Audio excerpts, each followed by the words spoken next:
Salam jumpa dek dengan saya Sofyan, dosen mata kuliah aplikasi komputer lanjutan. Pertemuan kita kali ini akan membahas beberapa materi. Yang pertama sekali yaitu rencana pembelajaran kolaboratif atau disebut juga yang dahulunya rencana pembelajaran semester. Yang kedua adalah penjelasan daripada sistem penilaian, sistem penilaian yang ada di perguruan tinggi atau sekolah tinggi Bina Karya ini. Selanjutnya nanti akan kita lanjut dengan kontrak kuliah, yaitu kesepakatan tentang jam masuk, sistem perkuliahan dalam ruangan laboratorium ini, bagaimana tata cara penyimpanan file, karena di dalam perkuliahan laboratorium kita ini kita wajib menyimpan dokumen kita itu di direktori, di direktori, sehingga pada akhir semester nanti saya akan mengambil atau melihat file itu sebagai tugas, sebagai tugas seperti yang ada di sistem penilaian kita, Ada aktivitas, kehadiran, ada project, ada tugas, ada kuis, ada UTS, UAS, dan nilai akhir. Itu nanti akan kita jelaskan setelah saya menjelaskan bagaimana materi di dalam rencana pembelajaran kolaboratif ini. Selanjutnya dalam RPK atau RPS ini ada beberapa elemen atau komponen yang perlu kita pahamin. Komponen pertama adalah capaian pembelajaran yang disingkat dengan CP. Capaian pembelajaran ini memiliki 3 komponen lagi, yaitu capaian pembelajaran lulusan dan capaian pembelajaran mata kuliah serta sub capaian pembelajaran mata kuliah. Di mana sub capaian pembelajaran mata kuliah ini juga terdiri dari beberapa elemen lagi, yaitu ada 8 sub capaian pembelajaran mata kuliah. Dimulai dari sub CPMK1, CPMK2, CPMK3, 4 dan seterusnya sampai terakhir 8.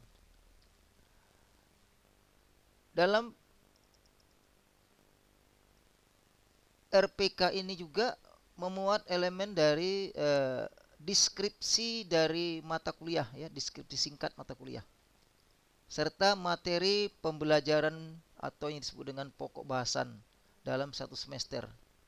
Ada 14 materi yang nanti akan kita review dengan 14 pertemuan, di luar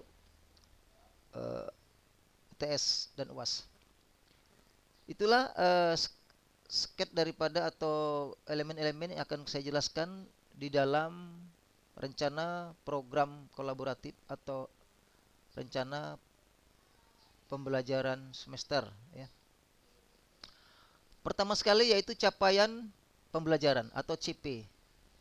Yaitu elemen pertama yaitu capaian pembelajaran untuk lulusan, Dari capaian lulusan ini diambil dari capaian program studi yang dibebankan kepada mata kuliah aplikasi komputer lanjutan, di mana diharapkan mahasiswa mampu memanfaatkan ilmu pengetahuan dan teknologi dalam bidang manajemen, sikap bertanggung jawab atas pekerjaan di bidang keahlian secara mandiri, memahami konsep dan teknik-teknik pemecahan masalah bisnis melalui penerapan aplikasi komputer. Kemudian selanjutnya adanya pemikiran logis, kritis, sistematis, dan inovatif dalam konteks pengembangan atau implementasi ilmu pengetahuan yang memperhatikan dan menerapkan fungsi dan kegunaan aplikasi komputer, menunjukkan kinerja mandiri, bermutu, terukur pada bidang keahlian melalui penerapan aplikasi komputer. Itulah capaian lulusan yang diharapkan setelah adik-adik nanti mengikuti mata kuliah ini selama 1 semester. Selanjutnya dari capaian pembelajaran tadi ada capaian mata kuliah, yaitu capaian mata kuliah khusus aplikasi komputer. Ya. Di mana mahasiswa mampu menguasai teknik penyusunan dokumen. Ya, maksudnya dokumen panjang yang luas secara profesional dan otomasi aplikasi Microsoft Word. Selanjutnya, mampu mentransformasikan data mentah menjadi informasi strategis melalui formula logika dan dashboard pada Microsoft Excel, serta menciptakan media komunikasi secara visual yang dinamis dan interaktif. Itu nanti kita bahas melalui materi PowerPoint atau Microsoft PowerPoint. Itulah kira-kira yang perlu saya sampaikan tentang capaian pembelajaran mata kuliah. Ya, khusus mata kuliahnya aplikasi komputer lanjutan. Selanjutnya dari capaian mata kuliah tadi, ya capaian mata kuliah, ada sub capaian mata kuliah yang ada 8 elemen lagi. Di mana pada CPMK 1 mahasiswa mampu menjelaskan perkembangan teknologi informasi terkini dan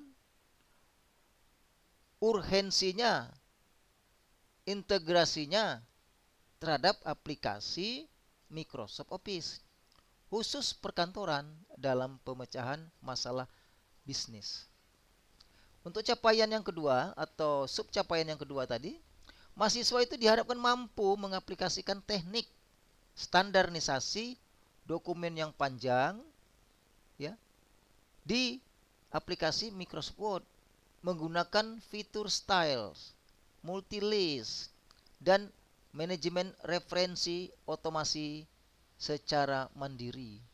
Ya, kalau udah katakan secara mandiri berarti adik-adik di sini sedikit diberikan panduan ya atau tidak lagi dituntun atau tidak lagi diarahkan pada saat menggunakan fitur-fitur stylist yang ada dalam Microsoft Word ya.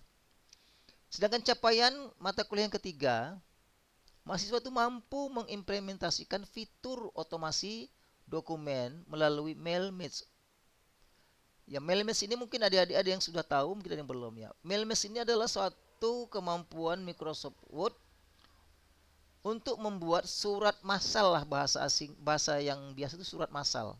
Ya, satu lembar surat kita bisa perbanyak 1, 2, bahkan sampai 1000 duplikasi tanpa copy paste. Maksudnya, dia menggunakan aplikasi yang ada di Microsoft Word yang disebut dengan Mailmatch. Ya, dari tingkat lanjut terintegrasi data eksternal untuk efisiensi administrasi dalam penyelenggaraan bisnis. Kemudian capaian keempat ya, sub capaian mata kuliah yang keempat, mahasiswa itu mampu menggunakan fungsi logika dan pencarian data kompleks di Microsoft Excel untuk pengolahan data-data bisnis yang terukur.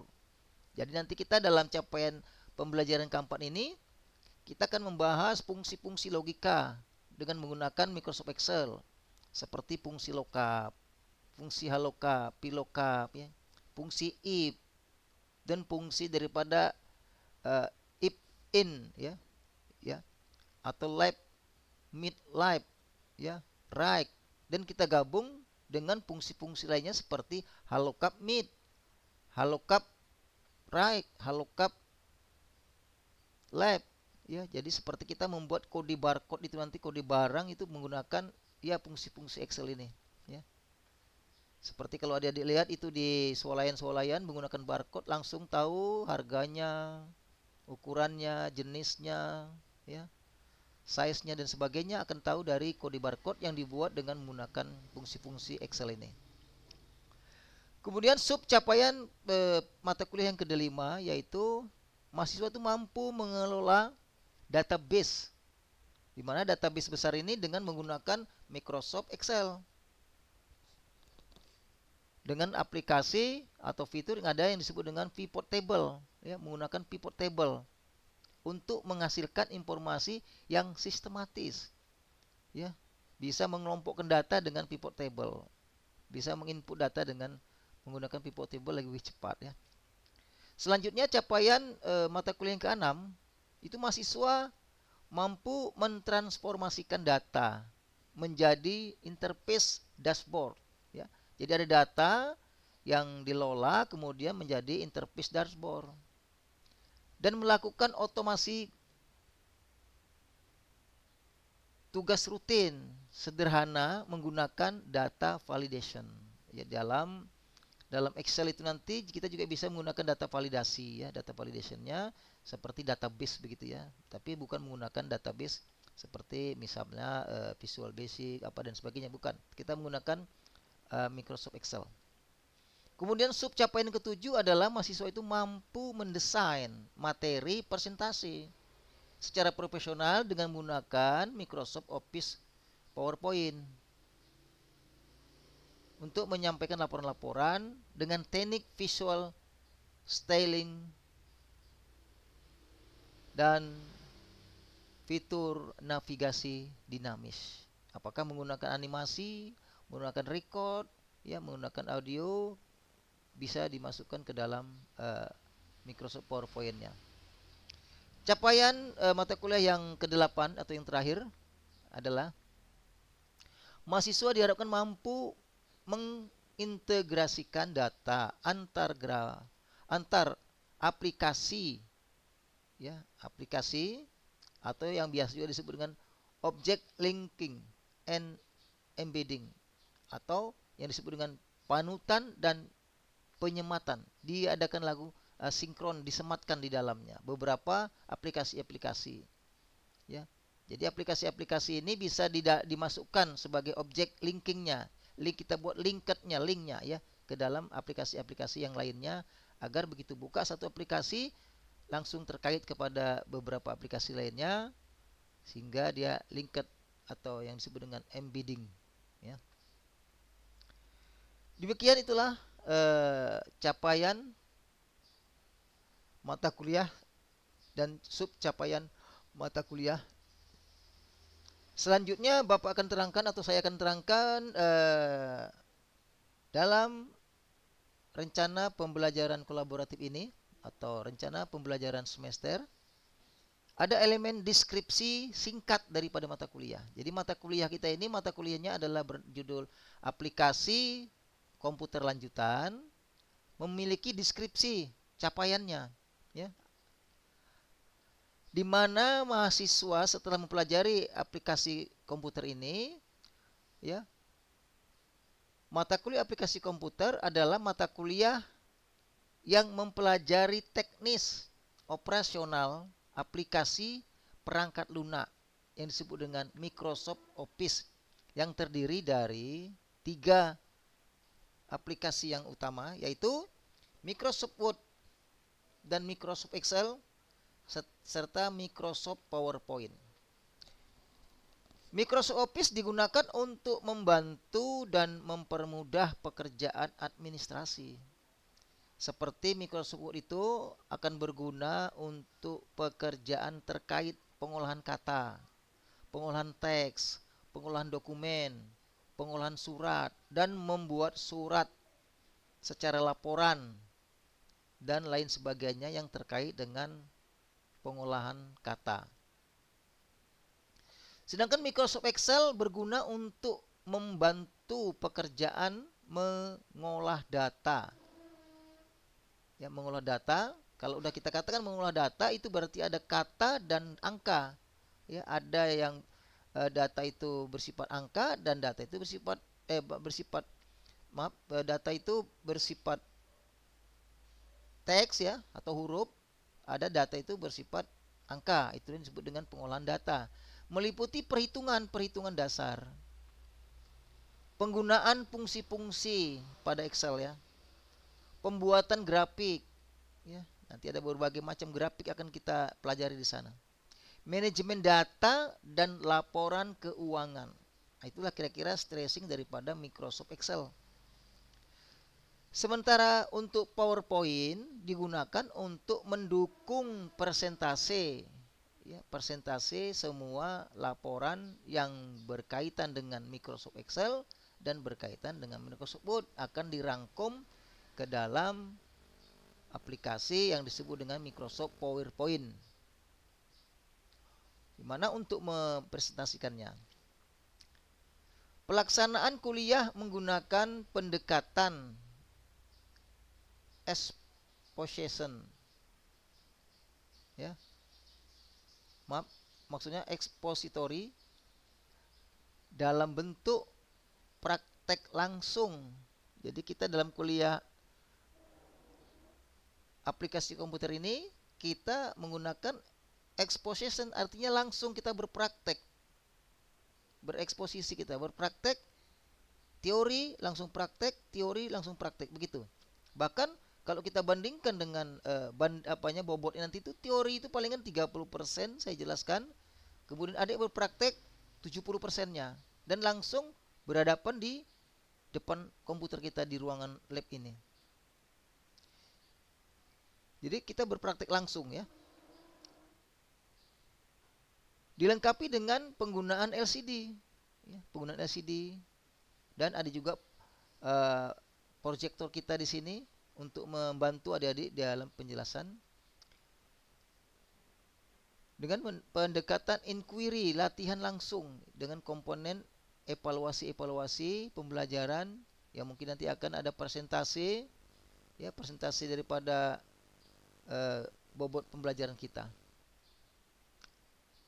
Komponen dalam evaluasi hasil pembelajaran meliputi presensi kehadiran, ada presensi tugas, ada presensi nanti itu kuis, ada presensi UTS dan UAS. Jadilah dia nilai ujian akhir semester. Itulah kira-kira deskripsi mata kuliah kita, yaitu mata kuliah aplikasi komputer.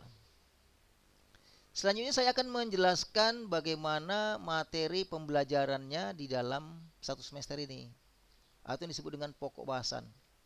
Ada 14 pokok bahasan yang akan kita jelaskan pada satu semester ini. Pertama sekali, pertemuan pertama itu kita akan menjelaskan RPK, RPS, dan kontrak kuliah, serta orientasi advance office. Artinya bagaimana orientasinya, saya jelaskan nanti tentang kontrak kuliahnya, itu nanti akan saya jelaskan, ya. Selanjutnya standarisasi dokumen style, ya, atau style. Standarnya dokumen itu bagaimana, ya. Jadi standar dokumennya itu, ya, setiap perkuliahan dokumennya harus tersimpan di directory. Itu dia. Bagi yang tidak tersimpan, maka ia akan mengurangi daripada standar lah, ya, karena standarnya harus ada penilaian terhadap tugas harian yang ada di ruang lab ini. Jadi bagi adik-adik yang tidak menyimpan, agar diulang kembali, kemudian akan dikirim di GC. Jadi setiap pertemuan akan adik kirim ke GC-nya sebagai file untuk dokumennya. Kemudian pokok bahasan ketiga adalah manajemen referensi dan citasi otomasi. Artinya referensi ini dia akan ada langsung kita masukkan ke dalam file input data dalam format sistem penilaian. Yang keempat adalah otomasi dokumen mail merge form. Nanti akan ada kita pelajari bagaimana membuat dokumen mail merge, ya, mailing merge, ya, mailing list istilah lainnya, ya, mailing list, ya. Kemudian yang kelima adalah fungsi logika dan pencarian data. Ini akan menggunakan Microsoft Excel. Kalau otomatisasi mail merge itu menggunakan Microsoft Word, ya. Kemudian yang kelima adalah manajemen database, ya, conditional formatting. Kita akan menggunakan Excel dengan menggunakan beberapa fungsi-fungsi dan database seperti data validation, ya, seperti data validation. Kemudian analisis data dengan pivot table, ya, pivot table dan slicernya. Kemudian yang kedelapan, kita mereview materi UTS-nya. Kita review setelah kita pelajari dari pertemuan kedua, ketiga, keempat, 5, 6, 7. Kita akan review kembali dalam bentuk quiz dan dalam bentuk ujian tengah semester. Kemudian yang kesembilan adalah visualisasi data dan interaktif dashboard. Ya, visualisasi data dan interaktif dashboard. Ya, kita masukkan ke dalam dashboardnya. Semua materi harus bisa divisualisasikan, ya, hasilnya. Kemudian yang ke-10 adalah pokok bahasan mengenai otomasi makro dan basic VBA, visual basicnya, ya. Seperti kita nanti membuat data validation, makronya, memasukkan makronya.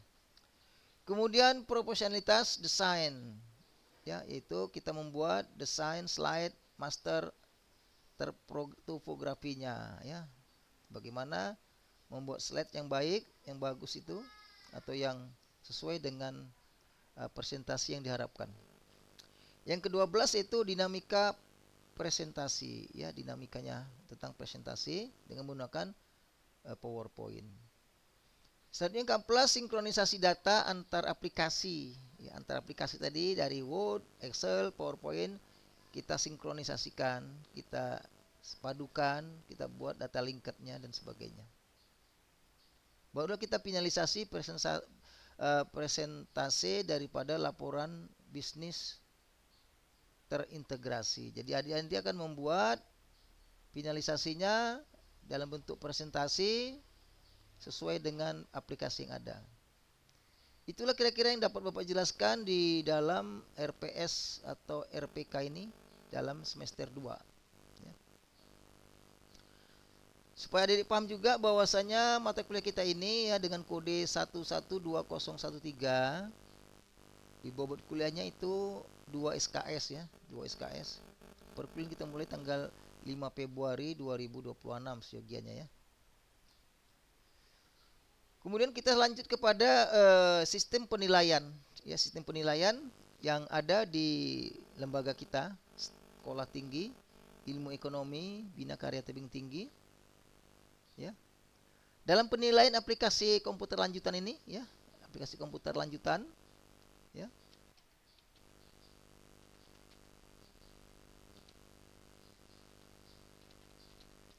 Aplikasi komputer lanjutan, bahwasanya ada beberapa komponen penilaian yang wajib ada diketahui, ya, yang wajib diketahui, di mana penilaian ini, ya, penilaian daripada mata kuliah kita ini, ya,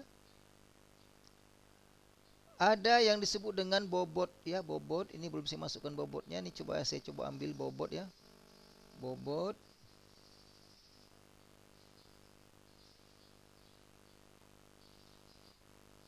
Bobot ini ada masing-masing di sini, ya. Bapak ambil dulu bobot ini.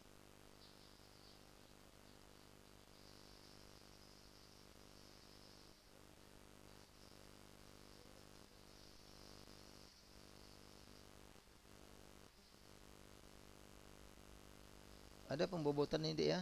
Nah, ini ada pembobotan untuk kategori penilaian, ya. Kehadiran ini, Dek, ini kehadiran ini, aktivitas itu adalah kehadiran. Itu punya bobot, ya, 10%. Ya. Oh, maaf, ini maaf, ini adalah materi yang lama. Sorry, saya ambil. Saya ambil dulu yang baru, yang terbaru, ya. Ini yang lama, Dek. Saya ambil yang terbaru dulu. Yang terbaru itu ada nilai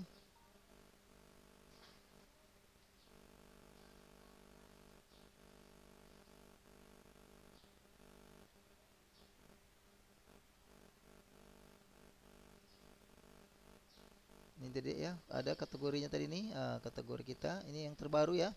Tadi itu yang lama, ini yang terbaru. Bapak ambil lagi. Pembobotan seperti ini, Dek. Jadi aktivitas kolaboratif untuk kehadiran itu nilainya 30%, Dek. Ya, jadi adik-adiknya Harus benar-benar memahami ya. Jangan sampai nanti adik sudah pernah les privat di luar, mungkin sudah baik, nilainya bagus, tapi karena nilai kehadiran ini adik tidak isi, tidak apa namanya, tidak apa namanya hadir sampai 30%, maka dia akan mengakibatkan nilai yang sulit. Kita bisa peragakan deh ya nanti ya. Kemudian project, nilai project itu juga 30% bobotnya deh ini. Project ini 30% ya. Ini 30%. Sedangkan tugas itu hanya 5%. Jadi tugas adik-adik yang ada di komputer itu nanti disimpan dan dikirim ke GC setiap kita pertemuan. Itu nilainya bobotnya 5%. Demikian juga kuis. Kuis juga sama. Setelah nanti kita kuis di lapangan, ya pada saat kita perkuliahan di pertemuan ke-7 atau ke-6 kita kuis. Kuisnya nanti itu kita simpan di directory di komputer masing-masing. Kemudian dikirim ke GC, itu bobotnya 5%.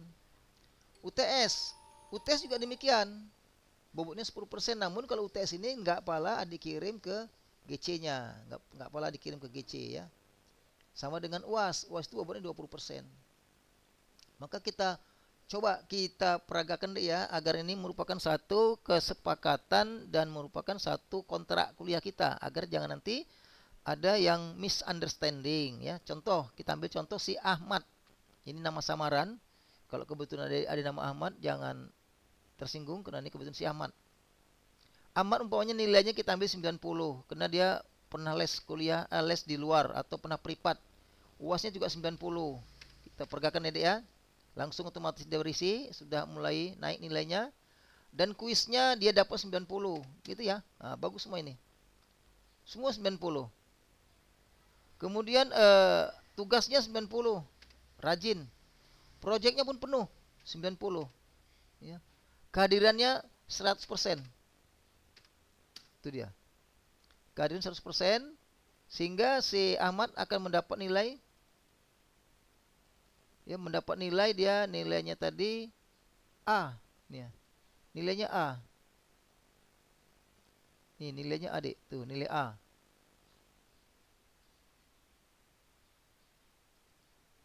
Oh, ini bukan salah, Dek, maaf, Dek. Ini maksudnya hari ya. Silap, Pak.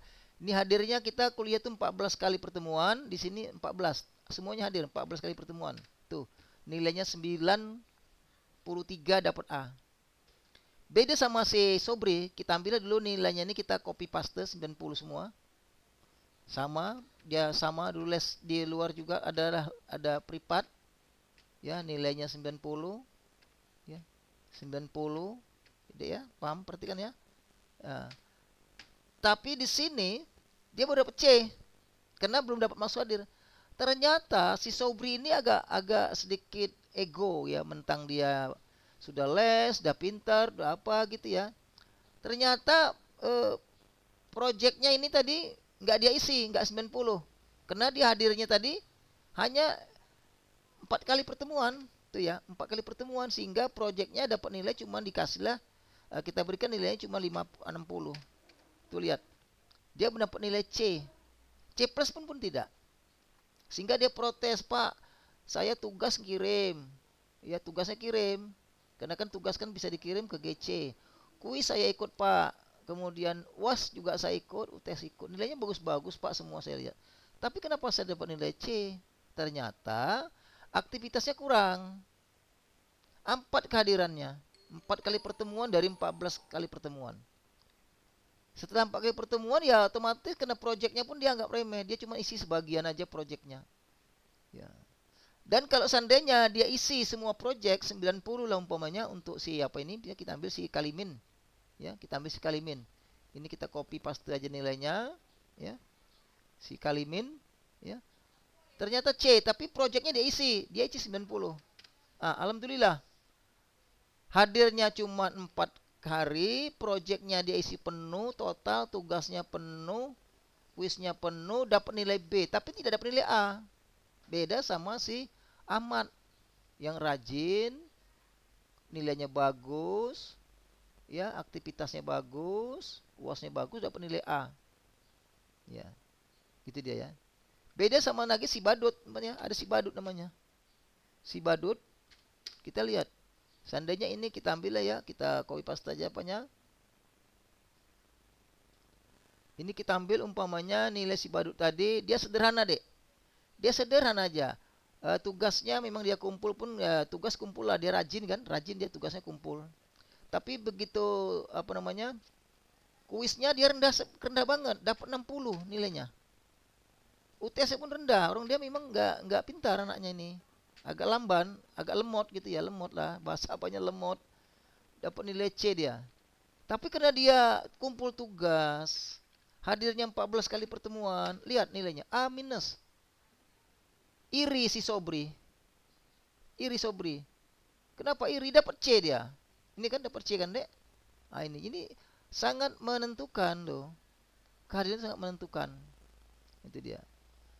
Nggak hadir semua nih ya. Ini dia. Dapat dia A minus. Padahal nilainya cuma 60, 60, 60. Cuman tugasnya dia. Tugasnya dia nganter, kita anggap saja bahwa tugasnya pun 75. Orang nggak benar ya. Nah, udah itu ininya projectnya pun dia ya kita bikin dulu 75. Ah. Tapi dapat B, tapi kalau projectnya kita bikin 85, itu dia A minus. Nggak pun benar kali lah dia, karena dia nyontek sama teman mungkin dia projectnya bagus. Tapi pada saat tugas di lapangan kan saya ambil filenya itu dapatnya cuma 75. Dan kuisnya juga demikian. Memang kan kuis itu kan di lapangan ya, di lapangan saya tengok saya cocokkan dengan GC-nya. Ah, ternyata yang saya berikan hanya nilai 60 dia. Dan UTS juga 60. UASnya 60. Namun karena aktivitas dia hadir, nggak hadir karena dia sadar diri, sudah dia biasalah anak yang apa namanya yang biasa-biasa saja sehingga dapat nilai A minus jadilah. Nah, ini harus adik sepakatin. Nah, adik pahamin ya. Adik pahamin benar-benar sistem penilaian kita yang ada beberapa elemen dari mulai aktivitas, proyek, tugas, kuis dan UTS dengan masing-masing bobotnya ya. Ini masing-masing bobotnya harus diperhatikan. Itu dia, masing-masing bobotnya. Jadi udah paham ya adik-adik ya? Ya kalau ada yang bertanya boleh ditanyakan nanti. Dan selanjutnya saya akan jelaskan bagaimana tadi sistem perkuliahan kita. Dalam kontrak kuliah ini kita tidak dibenarkan menggunakan komputer untuk kegiatan-kegiatan di luar materi kuliah. Misalnya apa? Misalnya adik-adik membuka game, ya, membuka game atau membuka dokumen-dokumen yang tidak ada kaitannya dengan perkuliahan.